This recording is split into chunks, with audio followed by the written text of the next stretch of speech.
Πολάκη, καλησπέρα. Καλησπέρα. Από πού είσαι, πού γεννήθηκες? Γεννήθηκα στη Γερμανία. Στην πορεία ήρθα στην Ελλάδα, στο Βόλο. Και στα 27 μου ήρθα στην Αθήνα. Τα παιδικά σου χρόνια τα πέρασες στη Γερμανία? Τον νηπιαγωγείο κυρίως. Στο δημοτικό ήρθα στην Ελλάδα. 6 χρονών δηλαδή περίπου ήρθες. 6-7 χρόνια, ναι. Για περιγράψε μου λίγο τα χρόνια σου στο Βόλο και τα παιδικά σου χρόνια. Παιδικά μου χρόνια στο Βόλο ήταν αρκετά δύσκολα λόγω της αλλαγής. Αλλαγή από μέρος σε μέρος. Το δημοτικό θα πω ότι εδώ στην Ελλάδα έχει αρκετό bullying. Ξεκινάνε από εκεί τα παιδιά.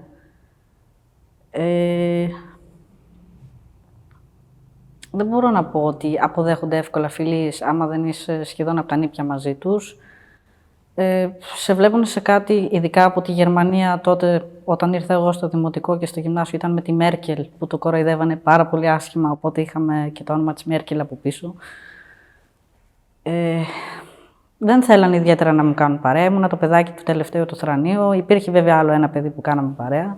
Αυτά τα δύο ήμασταν. Και σε ανταλλαγές δώρων και τα σχετικά στο δημοτικό, ποτέ κανένας δεν ήθελε μαζί μου.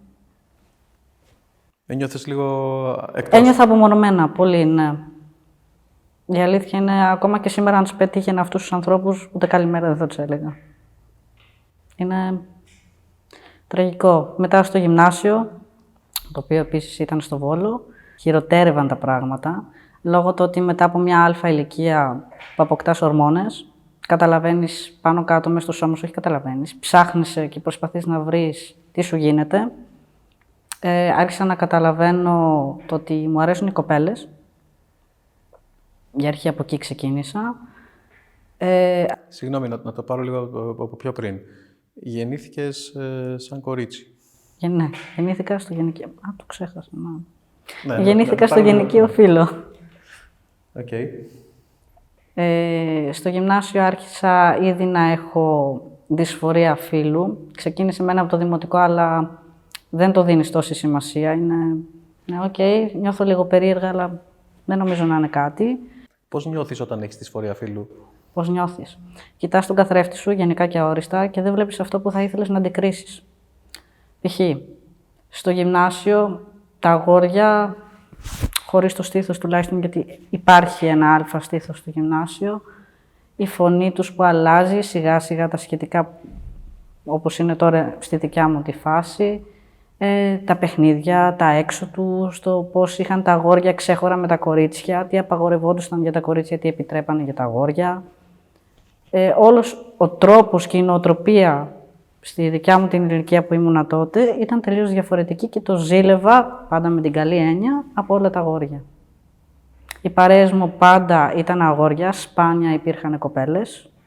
Έπαιρνα κυριολεκτικά, προσπαθούσα να μπω, πώς να το πω, στον χαρακτήρα τους, το πώς αντιδράνε, το πώς είναι και μήπως και μοιάσω και ταιριάξω πιο πολύ εκεί. Με αποτέλεσμα τα κορίτσια και γενικά άλλα αγόρια να το κοροϊδεύουν αυτό στην αρχή σαν αγοροκόριτσο, πώς φέρεσαι, πώς ντύνεσαι, δεν βάφεσαι, δεν θα σε κοιτάξει ποτέ κανείς και όλα αυτά τα ωραία. Στο γυμνάσιο επίσης, στα 14 μου, είχα μια κακοποίηση από συγγενικό πρόσωπο, το οποίο ήταν συχνά στο σπίτι.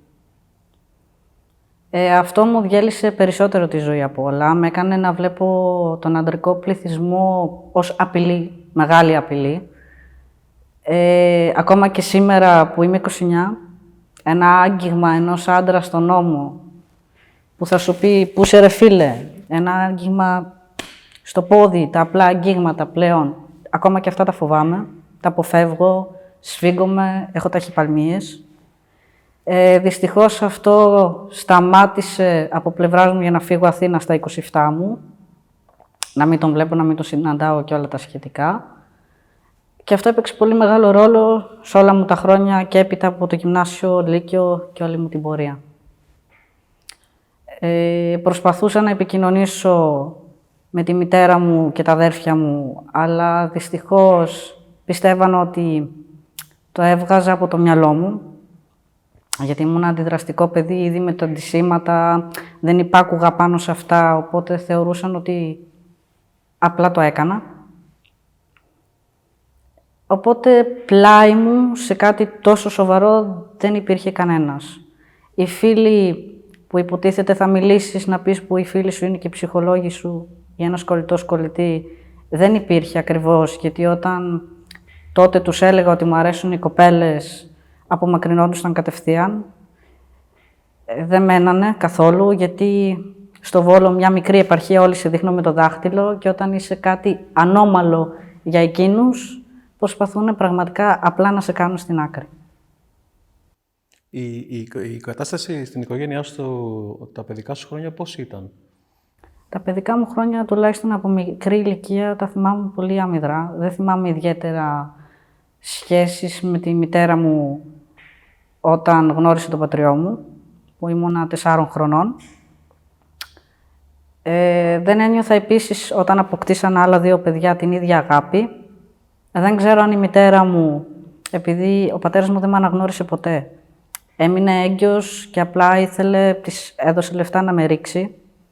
Η μητέρα μου απλώς δεν το έκανε, δεν το δέχτηκε και δεν ξέρω εν μέρη, όπως το βλέπω από τη δική μου την πλευρά, αν αυτό που έβλεπε στον τότε άντρα, επειδή πλέον έχω απομείνει εγώ από αυτό, υπάρχει κάτι σαν αλφα μίσος, σαν να βλέπει το παρελθόν της στο παρόν και στην κάθε μέρα της, τότε τουλάχιστον. Οπότε η σχέση σου δεν ήταν καλή με τη μητέρα σου? Όχι ιδιαίτερα καλή, δεν θα το έλεγα καλή. Δεν μ' άκουγε, δεν μίλαγα και ήταν αλλού. Τουλάχιστον ειδικά για μια τρυφερή ηλικία που πρέπει να έχεις τη μητέρα σου, να σε ενημερώνει, να σου μιλάει, τα πάντα δεν είχα, η αλήθεια είναι. Πότε ξεκίνησες να νιώθεις, σε ποια ηλικία, τη δυσφορία φύλου? Η δυσφορία φύλου ξεκίνησε από μικρή ηλικία, όπως είπα και πριν, αλλά έντονη ήταν στο γυμνάσιο και στο λύκειο ήταν αυτό που έλεγες ότι ναι, δεν ανήκω σε αυτό το σώμα. Το καταλάβαινα πολύ συχνά όταν έβγαινα από το μπάνιο. Νομίζω όλοι κοιτιόμαστε στον καθρέφτη. Συχαινόμουν τον εαυτό μου έως πολύ μεγάλο βαθμό. Είχα μακρύ μαλάκι τότε, εννοείται. Δεν μου επέτρεπε η μητέρα μου να το κόψω κοντό. Μάζευα το μαλλί μου να φαίνεται πιο αγορίστικο. Ζωγράφιζα γένια να βγουν, να φανεί. Έκρυβα το στήθος με την πετσέτα. Έκανα διάφορα πράγματα που θα έκαναν κάποια αγόρια στο μπάνιο. Μεγαλώνοντας όμως, κάθε μέρα έλεγα γιατί εγώ ξεχωρίζω. Γιατί δεν είμαι απλά σαν τα άλλα παιδιά. Πάει κάτι λάθος με μένα. Μήπως πρέπει να το κοιτάξω. Έχω πιάσει τη μητέρα μου αρκετές φορές και της έχω πει ότι χρειάζομαι ψυχολόγο, αλλά δυστυχώς ή ευτυχώς, πολλοί το κάνουν, είτε γονείς είτε όχι. Το πρώτο πράγμα που θα σου πούνε ψυχολόγο, γιατί τρελός είσαι, τρελή είσαι. Πες μου εμένα τι έχεις. Μόνο το θέμα είναι όταν λες τι έχεις, δεν θα σε ακούσουν. Ή θα σηκωθούν να φύγουν, θα σου κλείσουν την πόρτα του δωματίου, ή απλά θα νευριάσουν και θα αρχίζουν να φωνάζουν μέσα στο σπίτι. Οπότε αυτό σε κάνει χειρότερο. Σε τι ηλικία το είπες στη μητέρα σου? Για τη δυσφορία φύλου, η μητέρα μου το έμαθε λίγο πριν ξεκινήσω τις ορμόνες.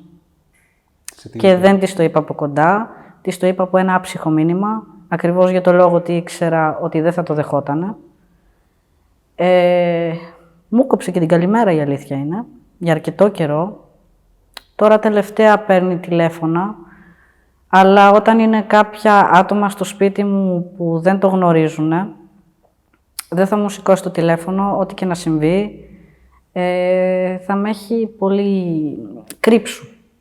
Δεν θέλω να το μάθει κανένας. Φοβάται την κοινωνική κατακραυγή? Πάρα πολύ, ναι. Με έχει πάρει... Χθες μιλήσαμε και μου είπε να μπλοκάρω όλο μου το σόι. Ό,τι υπάρχει να το μπλοκάρω. Της είπα ότι αύριο μεθαύριο θα το μάθουν κάποια στιγμή, οπότε δεν έχει νόημα το να κρύβομαι. Και δεν νιώθω και καλά να κρύβομαι. Γιατί αυτή η αλλαγή δεν είναι για να κρυφτείς. Γι' αυτό το λόγο το κάνεις. Κρύβεις αυτό που ήσουνα και βγαίνει ο καινούριος εαυτός. Αυτόν που θες να δείχνεις, αυτόν που θες να βλέπεις πλέον. Στα 14 μου, όπως ανάφερα για την κακοποίηση, κάποια στιγμή δεν άντυχα άλλο, γιατί γινόταν σχεδόν σε καθημερινή βάση. Τότε έγραφα εξετάσεις, πήγαινα νομίζω τρίτη γυμνασίου ήμουνα τότε, Δευτέρα με Τρίτη γυμνασίου. Έγραφα το τελευταίο μου μάθημα και είχα πάρει την απόφαση να πάρω μια τσάντα με ρούχα και απλά να το σκάσω από το σπίτι, γιατί δεν αντεχόταν άλλο αυτό. Έτσι και έκανα. Πήγα κανονικά στο σχολείο μου, έγραψα το τελευταίο μάθημα και σηκώθηκα και έβγα και πήρα τους δρόμους.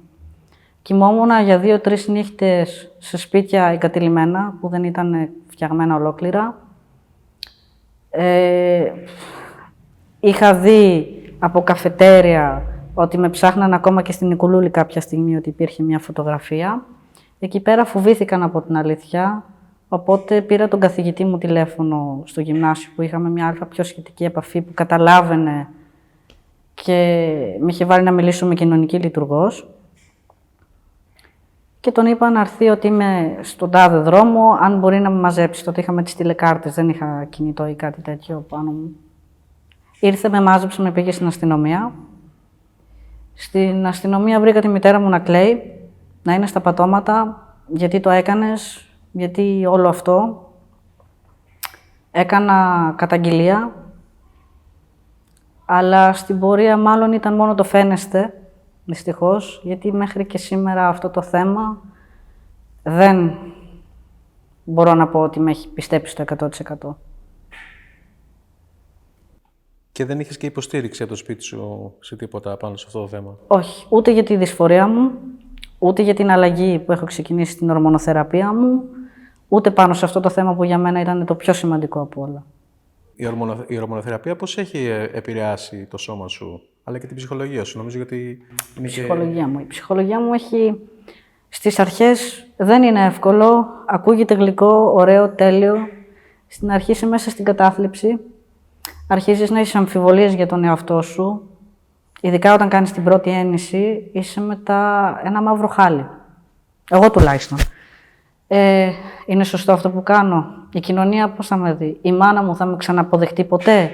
Ναι, ως η τάδε με αποδέχεται. Είχαμε μια αλφα επαφή, ένα τηλεφώνημα. Θα μπορούσα να πάω στο σπίτι μου, να την πάρω μια αγκαλιά και τα αδέρφια μου. Αυτό πλέον κόβεται μαχαίρι. Συνεχίζοντας όμως και περνώντας οι μέρες και βλέπεις πώς αντιδράει το σώμα σου, αλλάζει το σώμα σου ολόκληρο. Αποκτάς πιο μειώδες σημεία αντρικά, τα γένια, που βγαίνουν πάρα πολύ αργά, η αλήθεια είναι. Και αλλάζει και το μέσα σου πάρα πολύ. Όταν λέω το μέσα σου, όταν αρχίζεις και βλέπεις τον καθρέφτη κάτι που θα ήθελες να αντικρίσεις πάνω στη δυσφορία, λες, πω, κοίτα τι πέτυχα, μου αρέσει αυτό πάνω μου, θέλω να το συνεχίσω, θέλω να πηγαίνει όλη μου η πορεία έτσι. Αρχίζω και μ' αρέσω, με αγαπάω τον εαυτό μου. Πριν τον μισούσα, τώρα τον αγαπάω. Πότε άρχισες να βλέπεις αποτελέσματα από την ορμονοθεραπεία? Πάνω στον πρώτο μήνα το μόνο που είχα δει προσωπικά είναι τρίχες, χέρια, πόδια και πολύ ελαφρό ένα μουστάκι χνούδι που έχουν τα αγόρια συνήθως 15-16 χρονών που βγάζουν. Αποτελέσματα σε μένα ήταν μετά τον 4ο-5ο μήνα. Δεν απέχω πολύ από εκεί, αλλά εκεί άρχισα και η φωνή να βαθαίνει αρκετά, γιατί είχα πολύ ψηλή φωνή. Και όλο αυτό που βλέπουμε τώρα, γιατί είμαι στον 6ο μήνα. Έχω κλείσει τον 6ο μήνα και έχω κάνει την 7η έννηση. Πόσο καιρό περιμένεις να διαρκέσει όλη αυτή που έχεις να σταματήσεις? Η ορμονοθεραπεία είναι φόρος ζωής. Φόρος ζωής είναι? Είναι φόρος ζωής, δεν σταματάει. Okay. Έχεις μετανιώσει ποτέ, έχεις αμφιβολίες ποτέ αν αυτό που νιώθεις είναι αυθεντικό ή κάτι υπεραστικό? Ναι, έχω μπει σε αυτό το τρυπάκι να το σκεφτώ, αλλά ο μόνος λόγος που το σκέφτηκα είναι για την κοινωνία, όχι για εμένα. Για μένα δεν μετανιώνω ούτε στο ελάχιστο για αυτό που πάω να κάνω. Για την κοινωνία στις αρχές, επειδή σε δείχνω με το δάχτυλο, έχουμε το misgendering εμείς οι trans. Άλλοι σου φέρονται σαν σκουπίδια γιατί δεν το δέχονται. Δουλειά δεν θα βρεις εύκολα. Γενικά ο κόσμος είναι κακός. Είναι λίγοι οι καλοί. Οπότε μπαίνεις λίγο στη σκέψη το βρεμπάς, αλλά φεύγει πολύ γρήγορα. Γενικά είσαι ανοιχτός στον κόσμο που γνωρίζεις, το λες Αν δεν αναφερθεί προς τα εκεί, όχι, δεν θα το αναφέρω, δεν το δίνω, γιατί είναι σαν να τους δίνεις τροφή τους περισσότερους. Είχες κακές αντιδράσεις, Ναι, πάρα πολύ κακές. Σε προσβάλλουν άσχημα. Ειδικά άμα πας για δουλειά και για συνέντευξη, πρέπει πραγματικά να είσαι πολύ τυχερός στο να γυρίσεις και να πεις είμαι διεμφυλικό άτομο, θα ακολουθώ ή θα ακολουθήσω την τάδε ορμονοθεραπεία, οπότε θα δεις αλλαγές. Να το πάρουμε από την αρχή ως ο τάδε και όχι η τάδε. Και είναι πολύ σπάνια άτομα που το δέχονται, γιατί πάλι λένε για τον κόσμο που θα περνάει, που θα βλέπει, τι θα λέει και ότι κάνεις δυσφήμιση του μαγαζιού, το τι μπαίνει μέσα, όλα αυτά. Αυτό που με έχει κάνει να νιώθω άσχημα, άβολα και όλα τα σχετικά είναι πιο πολύ όντως από άντρες, οι οποίοι έχω βρεθεί στη θέση να σου πούνε το περίπου χύμα, δεν σε έχουν πάρει ακόμα καλά, γι' αυτό νιώθεις αυτό που νιώθεις. Δεν έχεις πάει μαζί μου για να σου δείξω προς τα που προορίζεται το γυναικείο φύλο και γενικά τέτοια όμορφα λόγια, τα οποία οι περισσότεροι τα λένε για κάποιο λόγο. Αυτό σε κάνει να νιώθεις πραγματικά μια ιδέα, γιατί δεν γνωρίζεις τον άλλον. Δεν είναι στην ουσία κάτι σεξουαλικό, είναι μέσα μας για τη δυσφορία φύλου. Το να γυρίσεις και να μου πεις πώς θα με πάρεις και όχι, μπορεί να είμαι και τρανς άντρας και να μου αρέσουν οι άντρες. Οπότε δεν έχει νόημα. Απλά αυτή τη στιγμή με προσβάλλεις, τίποτα παραπάνω. Δεν με σέβεσαι. Και σε φέρνει σε πάρα πολύ άβολη θέση να ακούς τέτοια σχόλια. Εδώ ακούμε καθημερινά σχόλια στο λεωφορείο. Δηλαδή υπάρχουν άτομα που θα καταλάβουν, γιατί τουλάχιστον εγώ δεν έχω κάνει ακόμα την αφαίρεση στήθος και το binder απαγορεύεται πάνω από 8 ώρες να το φοράς. Οπότε δεν μπορείς να κλειδώνεις εκεί τελείως στο σπίτι. Τουλάχιστον εγώ που εργάζομαι, άμα έχω να κάνω και κάτι το απόγευμα, γιατί θα κάνω και διπλή δουλειά μερικές φορές, πρέπει να αποφασίσω πού θα το φορέσω. Θα το φορέσω στο 8ωρο το πρωινό μου το μαγαζί ή θα το φορέσω ένα 4ωρο που δουλεύω και τα απογεύματα. Και εκεί πέρα είναι το χειρότερο. Το binder το βάζεις για να καλύψεις το στήθος σου. Το βάζεις για να καλύψεις το στήθος σου, το οποίο είναι πάρα πολύ επικίνδυνο. Αν το φορέσεις πάνω από 8 ώρες, εγώ έχω πάθει κιόλας μια φορά θλάση στα πλευρά από το binder, επειδή το φόραγα όλη την ημέρα και κάθε μέρα. Δεν ήθελα να το βγάλω γιατί έβλεπα φλά τον εαυτό μου και μου αρέσει. Σου κόβει την ανάσα. Εγώ τουλάχιστον για να το συνηθίσω μου πήρε πάρα πολύ καιρό. Ζαλίζεσαι, σου μειώνει οξυγόνο και δεν μπορείς να σηκώσεις βάρος ή το οτιδήποτε που θα έκανες, ας πούμε, εγώ που δουλεύω σε καφέ, που σηκώνω με τα γάλατα που είναι 12 κιλά τα κουτιά ή τους καφέδες ακόμα, τις κούτες και τα σχετικά, σου κόβει την ανάσα. Δηλαδή μπορείς να λιποθυμήσεις κιόλας. Μετά τις ορμονοθεραπείες, τι άλλο έχεις στόχο να Στόχο κάνεις? έχω τη μαστεκτομή να κάνω, η οποία όμως εδώ στην Ελλάδα δεν την καλύβει η ασφάλειά μας, δεν καλύβει ούτε το 50 λεπτό που λέμε. Αυτό, προσπαθώ να μαζέψω με τα χίλια ζόρια τα λεφτά, να κάνω τη μαστεκτομή.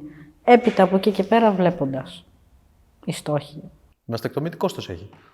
Η μαστεκτομή η πιο φτηνή ξεκινάει από 3.500 χιλιάρικα. Και μετά κάθε δυσκολία ή κάθε χειρούργος, πλαστικός χειρούργος, έχει τη δικιά του τη τιμή. Υπάρχουν και από 4.500, 5 και 6 χιλιάρικα.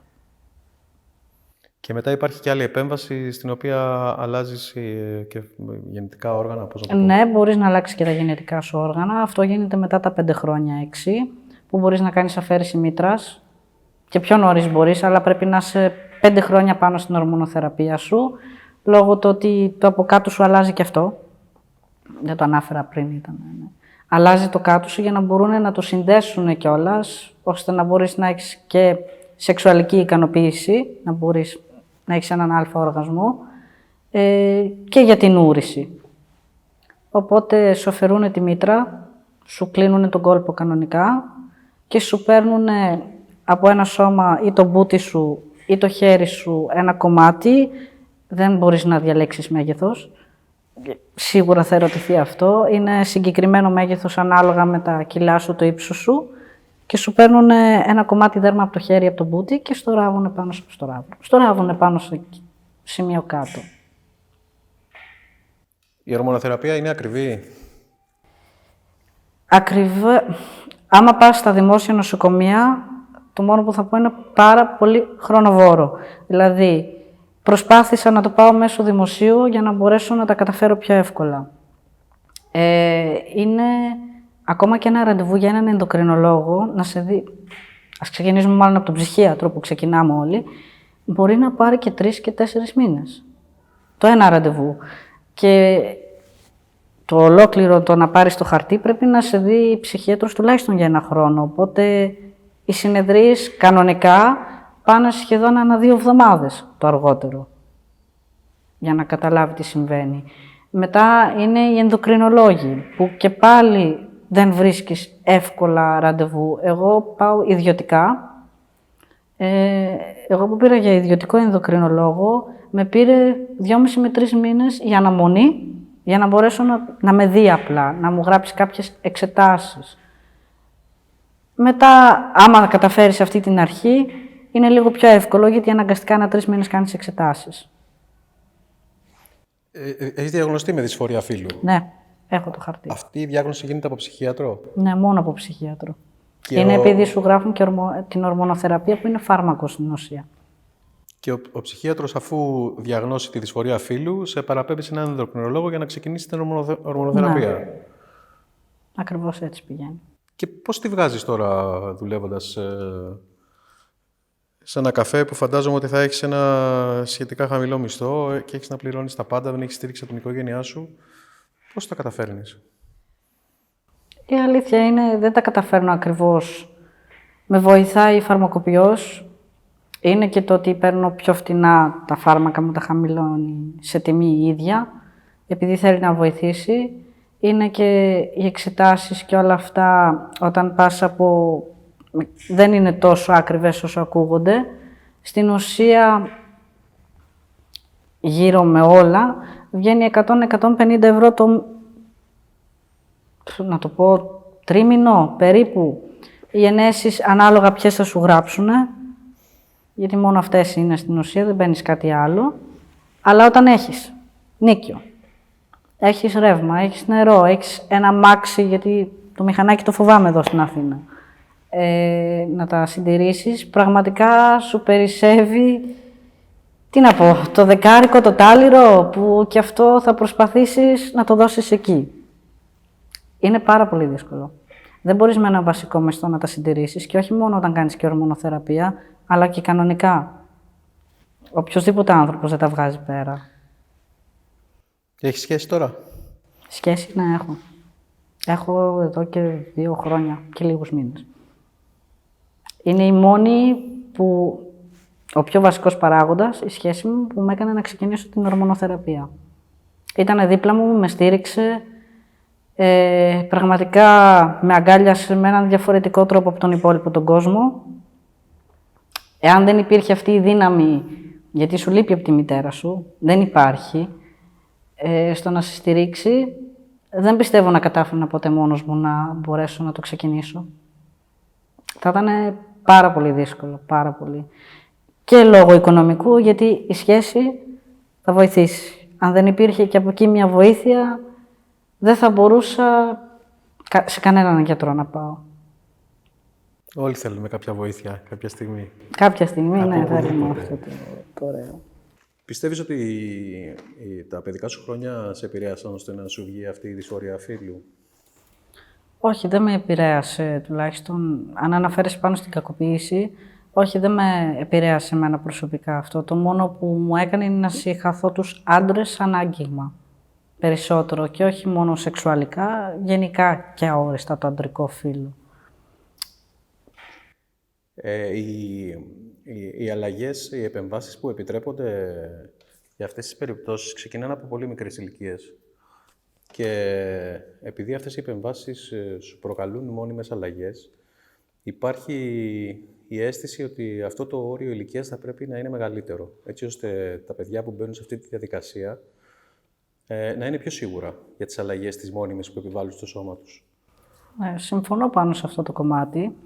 Γιατί όντως το να μετανιώνεις και όλο αυτό να πρέπει να το πάρεις πίσω, δεν ξέρω πώς μπορεί να σε επηρεάσει σαν άνθρωπο, να πεις ότι πω, διάλεξα ένα λάθος δρόμο, πρέπει να το πάω όλο αυτό πάλι πίσω.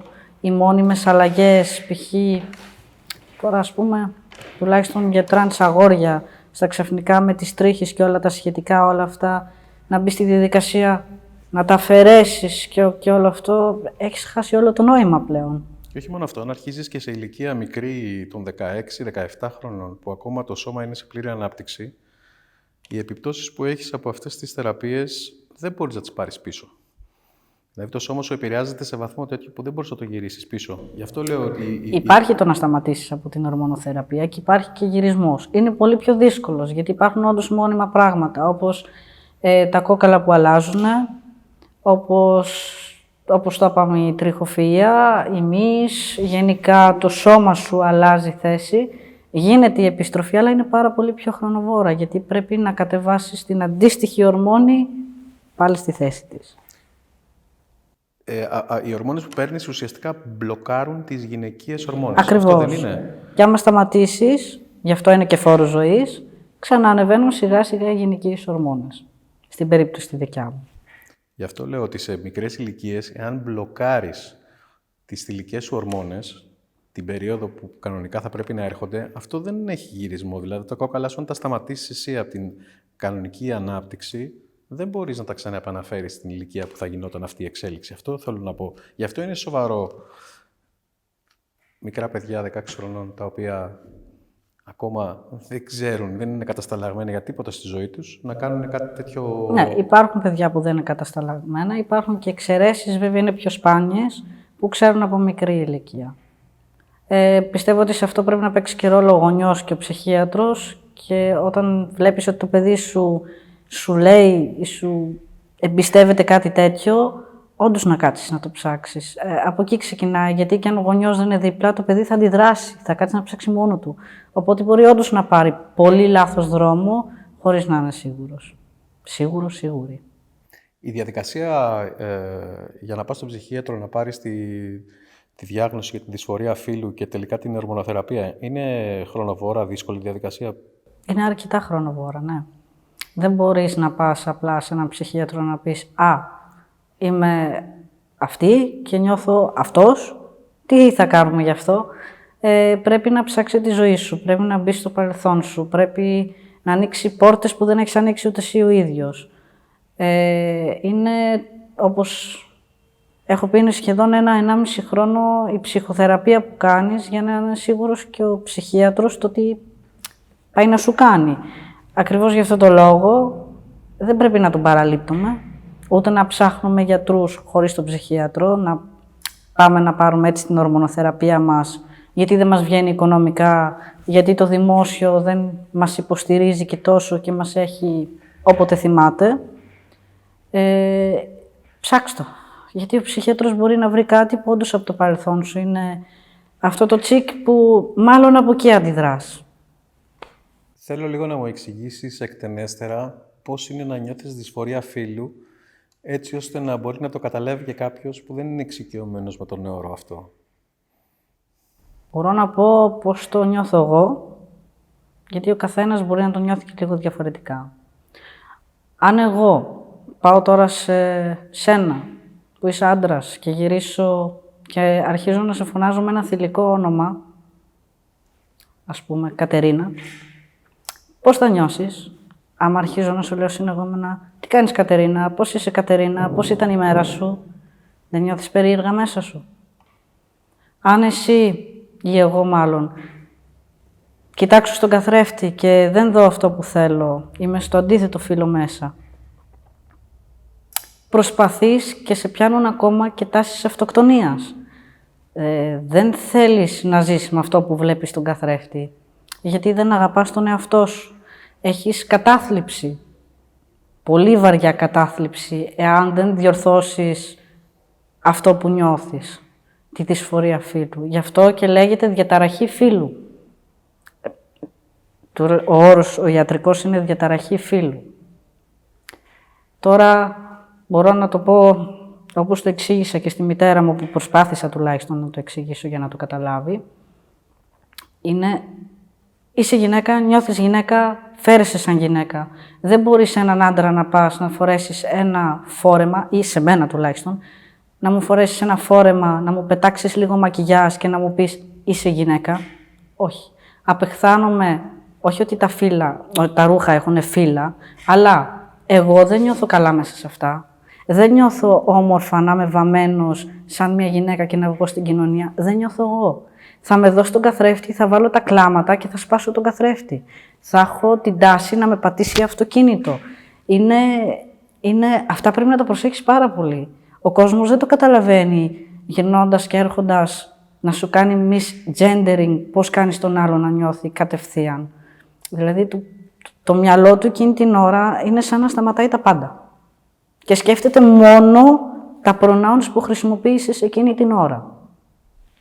Εγώ είμαι αυτός. Γιατί με λέει αυτή? Εγώ κάνω τόση μεγάλη προσπάθεια. Εμένα η αλλαγή μου πονάει. Παίρνω ενέσεις. Φοράω το binder. Φοράω ό,τι ρούχο μπορώ να φορέσω για να μην δείξει ότι έχω καμπύλες. Προσπαθώ να βγάλω πιο γρήγορα γένια. Έχω κομμένο το μαλλί μου, γιατί άμα το έχω λίγο πιο μακρύ, πάλι θα με φωνάζετε σαν γυναίκα. Το ίδιο γίνεται και αντίστοιχα στο άλλο φύλο, έτσι, που θέλει η τρανς γυναίκα, που είναι λίγο πιο αγριεμένη το πρόσωπο, που το σώμα τους είναι λίγο πιο μειώδες, που είναι λίγο, τουλάχιστον οι περισσότεροι άντρες, είναι λίγο πιο στα πλάι, πιο ίσια. Τον κάνει στον άλλο να νιώθει πάρα πολύ άσχημα. Δεν το θέλει το σώμα αυτό που έχει, δεν του ανήκει το σώμα αυτό που έχει. Γι' αυτό και μπαίνει στη διαδικασία όλη αυτή και πονάει για να το αλλάξει. Δεν μπορεί να το καταλάβει αυτός ο οποίος σε αυτό το σώμα που γεννήθηκε νιώθει αυτό που είναι. Πρέπει να βάλει τον εαυτό του να σκεφτεί, να είναι ακριβώς το αντίθετο, να κοιτάει στον καθρέφτη ή να βλέπει το αντίθετο φύλο εκείνη την ώρα. Μίλα του. Πώς θα νιώσεις με τον εαυτό σου? Πώς θα νιώσεις όμως, όχι μόνο με τον εαυτό σου που κοιτάς, και οι άλλοι να σε αντιμετωπίζουν έτσι? Θα νιώσεις καλά? Θα θες να βγεις στην κοινωνία? Θα θέλεις να πας να πιάσεις δουλειά για να μπορέσεις να κάνεις κάποιους αλφα στόχους και να σου συμπεριφέρονται σαν κάτι που δεν είσαι? Και να το καταπιέζεις όλο αυτό μέσα σου? Οι γονείς σου δεν σε δέχονται. Οι φίλοι σου σε κάνουνε πέρα. Οι δουλειές πάλι δεν σε αποδέχονται. Για τον ΑΒ λόγο. Δεν έχεις σχεδόν κανέναν. Και έχεις όλους τους ξένους που θα σε δείξουν με το δάχτυλο επειδή δεν φταίς εσύ για αυτό που γεννήθηκες. Δεν φταίω εγώ για αυτό που είμαι. Η φύση είναι ανώμαλη. Και στα ζώα. Μπορεί να κάνει ανομαλίες και στο σώμα μας. Κάνουμε εξετάσεις, κάτι που πάρα πολύ πάλι, γιατί γυρνάνε και λένε δεν ξυπνάς μια μέρα και θες να γίνεις άντρας ή θες να γίνεις γυναίκα. Το ψάχνουμε. Κάνουμε εξετάσεις. Ανά 3 μήνες μας παίρνουν αίμα και λιγότερο άμα χρειαστεί. Όλα αυτά έχουν αποδειχτεί ότι συμβαίνουν. Δεν είναι κάτι κακό. Απλά συμβαίνουν. Ακόμα και στα ζώα υπάρχουν ομοφυλόφιλα ζώα. Δηλαδή το αρσενικό θα πάει με αρσενικό, το θηλυκό θα πάει με θηλυκό. Αυτό γιατί δεν το κατακρίνουμε? Δεν έχει καμία σχέση. Είμαι αυτό που νιώθω μέσα μου. Είμαι άντρας, νιώθω άντρας. Θέλω και οι υπόλοιποι να μπορέσουν να το σεβαστούν. Δεν μπορώ, επειδή η κοινωνία θεωρεί ότι γεννήθηκα στο γυναικείο φύλο, να μου το επιβάλλει και να μου πει είσαι γυναίκα, θα ντύνεσαι με φόρεμα, θα βάζεις τη φούστα, θα βάφεσαι άμα θες να βρεις δουλειά. Θα βάφεσαι άμα θες να σε αποδεχτώ, να είσαι δίπλα μου και να βγαίνουμε να μας βλέπει ο υπόλοιπος κόσμος. Δεν θα ντρέπομαι εγώ για σένα. Κι όμως δεν πάει έτσι. Εγώ ντρέπομαι για σένα που αυτή τη στιγμή με κατακρίνεις έτσι. Και ντρέπομαι υπερβολικά πάρα πολύ γιατί με κάνεις αυτή τη στιγμή να μην θέλω να ζω. Με κάνεις να νιώθω να μην θέλω να ζω. Με κάνεις να θέλω να κρυφτώ από όλα όσα προσπαθώ καθημερινά να κάνω. Πονάω τόσο πολύ τον εαυτό μου που ένας άνθρωπος με μια κουβέντα του όλο αυτό μπορεί να το διαλύσει. Και αυτό το συναντάμε τα τρανς άτομα κάθε μέρα, κάθε λεπτό που κυκλοφορούμε έξω. Δεν μπορούμε να καλύψουμε τα πάντα πάνω μας. Δεν μπορούμε να αλλάξουμε να φανεί στο 100% αυτό που θέλουμε να κάνουμε. Η διαδικασία μας είναι χρονοβόρα.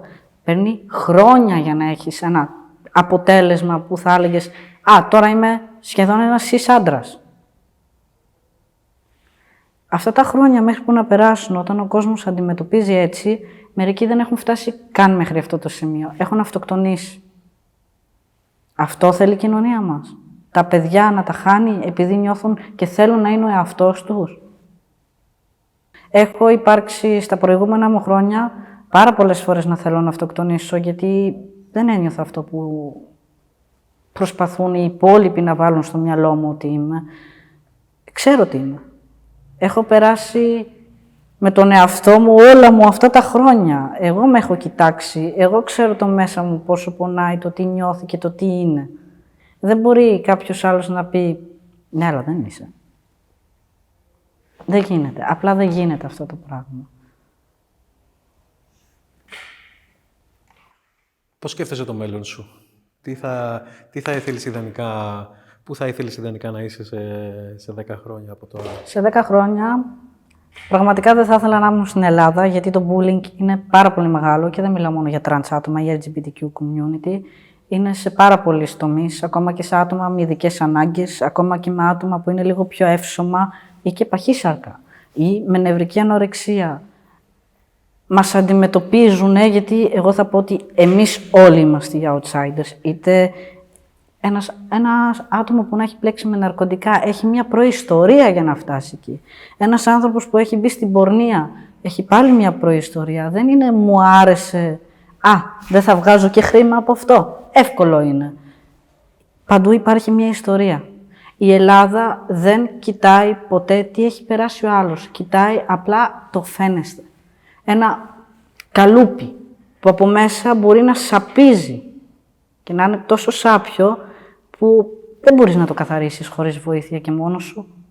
Αν όμως έρθει κάποιος και το ανοίξει και το καθαρίσει και σε σουλουπώσει με κάτι αυτό που θες να έχεις, σαν επιφάνεια, πλέον θα θες να ζεις. Εδώ στην Ελλάδα αυτό δεν γίνεται. Στο εξωτερικό το έχουν πολύ πιο αποδεκτό. Πάλι όχι όλες οι χώρες και εκεί πάλι πας ψαγμένα. Σε 10 χρόνια λοιπόν εγώ τον εαυτό μου θα ήθελα να τον δω εκτός Ελλάδας, κάπου που να είναι αποδεκτό το διαφορετικό σε όλους τους τομείς, να μπορείς να κρατάς το χέρι της κοπέλας σου, να κάνεις την οικογένειά σου κάτι πάλι που η Ελλάδα του κατακρίνει. Είσαι τρανς, είσαι ομοφυλόφιλος, δεν ξέρω και τι άλλο. Δεν σε αφήνουν τόσο εύκολα να υιοθετήσεις παιδί. Δεν σε αφήνουν να χτίσεις οικογένεια. Για ποιο λόγο δεν θα πάρει αγάπη? Εγώ που γεννήθηκα σε νορμάλ γονείς, μεγάλωσα με αγάπη. Αυτό ονομάζεται αγάπη? Εμένα με μεγάλωσαν με αγάπη. Πού ήτανε? Πού είναι? Ασχέτως το που ήτανε, γιατί δεν ήταν, αλλά τώρα πού είναι? Είναι δίπλα μου? Εγώ μπορώ αυτή τη στιγμή να πάω στο Βόλο, στο σπίτι μου και να γυρίσω και να πω «Μαμά, ήρθα». Όχι, δεν μπορώ. Γιατί? Γιατί δεν υπάρχει αποδοχή. Το μόνο που ακούω μονίμως «θέλω χρόνο, θέλω χρόνο, θέλω χρόνο». Περνάει ο χρόνος. Περνάνε τα χρόνια. Μεγαλώνω και το μόνο που με κάνεις, στα πιο δύσκολα μου χρόνια που περνάω αυτό, να με κάνεις να μαθαίνω και να αντέχω να ζω χωρίς εσένα. Και θα φτάσω στο σημείο που θα είμαι στα πόδια μου και θα πω «Μαμά, μου κλείνεις την πόρτα». Δεν ήσουν εκεί. Τώρα μπορώ. Κοίτα με, πετάω. Τώρα εσύ έχεις την ανάγκη μου, μεγάλωσες και χρειάζεσαι τη βοήθειά μου. Συγγνώμη. Μεγάλωσα. Δεν μπορώ. Καταλαβαίνω. Αλλά μακριά και αγαπημένη. Ευχαριστώ πολύ, Άγγελε, για όλα. Έχεις τίποτα άλλο να πεις? Θες τίποτα άλλο δικό σου να πεις? Το μόνο που θα πω είναι πραγματικά όσοι νιώθουν οι outsiders λοιπόν, σαν συμβουλή είμαστε κι εμείς, μπορούμε να επικοινωνούμε όλοι μαζί μας, να πάρουμε όλοι ο ένας τον άλλον αγκαλιά, είτε γκέι, είτε λεσβία, είτε τρανς, είτε ειδικής ανάγκης, είτε παχύσαρκος, είτε λεπτός, είτε νορμάλι, οτιδήποτε. Υπάρχουμε κι εμείς που μπορούμε να μιλάμε μεταξύ μας, να έχουμε μια αλφα επαφή και να κάνουμε αυτό που θέλουμε. Και να σταματήσουμε να κοιτάμε τους ανθρώπους που μας δείχνουν με το δάχτυλο. Δεν θα πάψει ποτέ η κοινωνία να λέει. Πάντα θα μας δείχνουνε. Πάντα θα έχουν να λένε. Ας είμαστε εμείς τουλάχιστον ενωμένοι. Η μόνη μου συμβουλή για σήμερα. Έχεις και ένα λογαριασμό ανοίξει για οικονομική στήριξη για το στόχο που θέλεις να πετύχεις. Ναι, έχω ανοίξει ένα GoFundMe. Ωραία. Θα το βάλω εγώ στο description από κάτω και όποιος μπορεί και θέλει. Πραγματικά, όποιος μπορεί και θέλει και έχει τη δυνατότητα, αν μπορεί να βοηθήσει για τη μαστεκτομή να μπορέσω να μαζέψω τα λεφτά, θα ήμουν ευγνώμων. Ευχαριστώ κιόλας εκ των προτέρων, εννοείται. Γνωρίζω και θα το τονίσω για χιλιοστή φορά ότι υπάρχουν χειρότερες θέσεις από μένα, μεγαλύτερες ανάγκες και αρρώστιες, γιατί έχω και λογαριασμό στο TikTok και έχω ακούσει πάρα πολλά σχόλια. Το γνωρίζω, γι' αυτό και το λέω, μόνο όποιος μπορεί και θέλει. Όποιος δεν θέλει, ας το προσπεράσει απλά. Καλή καρδιά, αγαπάμε τους ανθρώπους.